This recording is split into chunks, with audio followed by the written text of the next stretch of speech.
In this lesson, we're going to talk about the difference between static and instance methods and variables and what that keyword static really means. Let's talk about it real quick.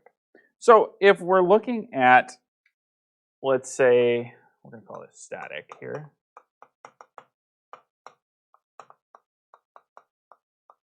So if we're looking at our public static void main. We've talked about all of these words. We've talked about public, meaning that it can be accessed outside of the class. We've talked about void, meaning that it doesn't return anything. Main is just the name of it. But static, what is static? Static essentially means it belongs to the class. The class, not the object. And this is where understanding our difference between classes and objects is really important.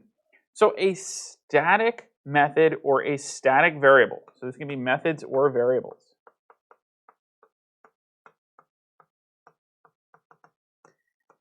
these belong to the class itself, not to the object. For example, let's talk about baseball players, right? Baseball is a key thing right now. Dodgers just made it into the World Series. Now, if we wanted to create a class about the baseball player, we might want to define things like RBIs, and we could define other things, RBIs, on base percentage. We could do hitting percentage. We could do all kinds of fun stuff for that baseball player. Now, a single baseball player has all of those statistics, but for all baseball players, we might have something that is like the home run record that all baseball players work towards. It is a static method, or a static field rather, that would keep track of the overall home run record. And that is accessible to all of our different objects. And in fact, static has another trick up its sleeve in that you don't have to actually access a single object in order to get to that static thing. In fact, you shouldn't. So for example, we have already used some of these. So in our Java language lang.math, right? We've done this before. And we've done math.random and other things, right? When we say math.random,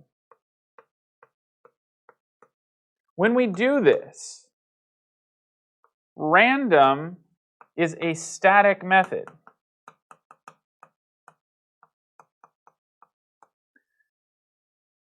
I have not had to go math. I haven't had to do this, right? Let's say math m equals new math. It'd be capital M. Right? I didn't have to do this. This did not have to happen. All I had to do was call math, this first part, the class name. I called the class name, and then I was able to call the method within that class. This is a static method within the math class. Really, really powerful. And I can also use that for things like IDs. So a great way to keep track of IDs of multiple objects is to use a static ID, or a static field rather, that keeps track of counting up and moving through ID numbers, and then assigning that static overall number to an individual instance field for our object. So for example, we could have at the top of our class, so we're going to have the top of some class here, we can have an integer, and we'll call this int counter.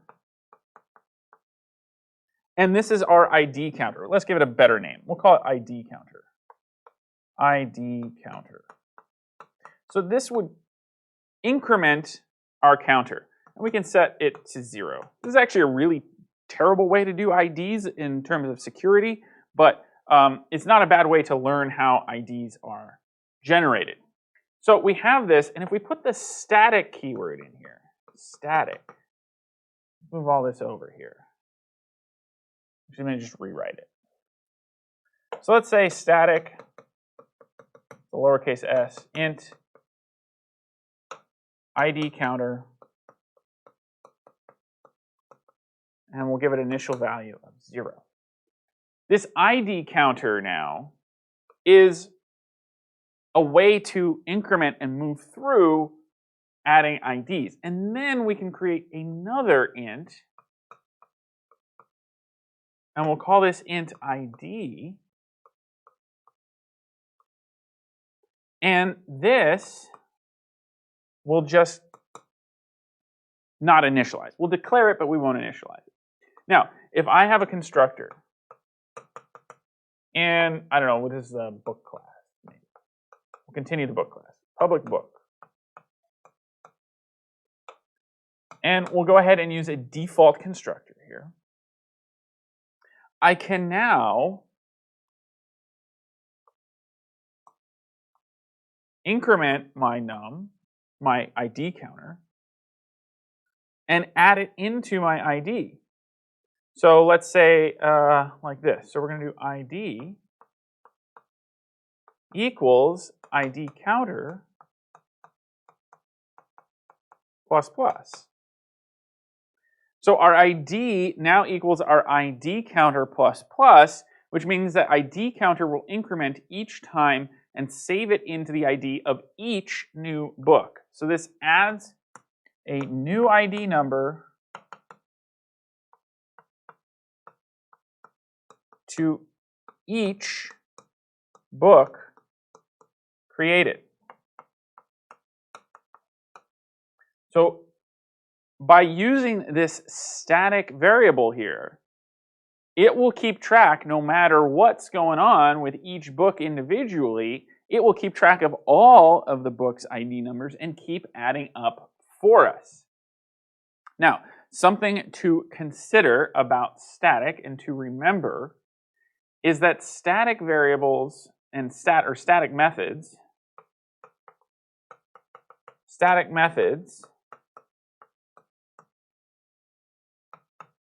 can only use static variables and methods. So this is why all of our methods before, when we were first learning how to do them, they all had to say static in it, because our public static void main is a static method. So because it is a static method, it can only use other static methods and variables. So we had to call all of our other methods static in order to use them within our main method. The opposite is not true. So instance methods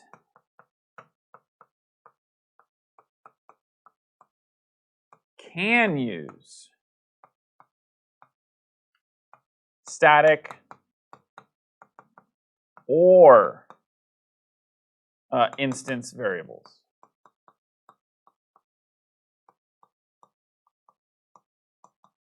And methods.